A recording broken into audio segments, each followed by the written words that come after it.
አሁን እኔ የሰራሁት የፈጠራ ስራ ፔሪዮዲክ ቴብል ሆኖ በኢንተርኔት ላይ የሚገኝ ነው። ይሄ ፔሪዮዲክ ቴብል በቀላሉ ተማሪዎች እንዲጠቀሙበት እና እንዲማሩበት እሱንም በተኗ ስትነካ ወደ ቀጣዩ ኤሌመንት እንዲቀይር ማለትም የመጀመሪያው ሃይድሮጅን ከሆነ ወደ ቀጣዩ ወደ ሂሊየም ይቀይረዋል።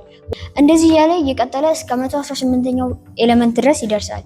ይህ ፔሪዮዲክ ቴብል ተማሪዎች በቀላሉ እንዲማሩበት በጣም ጠቃሚ ነው።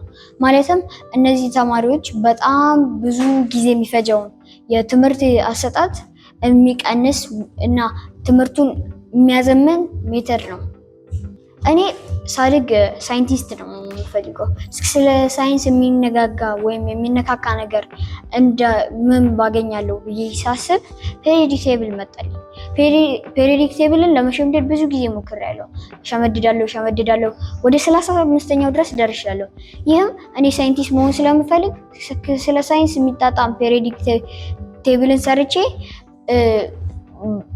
አይምሮዬን ልጠቀምበት እና ኮድን ልጠቀምበት ተማሪዎችም እንዲጠቀሙበት እና እንዲማሩበት ላገልግል ብዬ ሰርቼዋለሁ።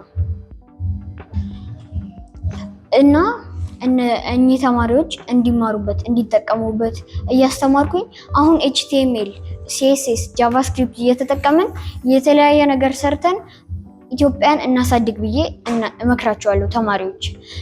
አመሰግናለሁ።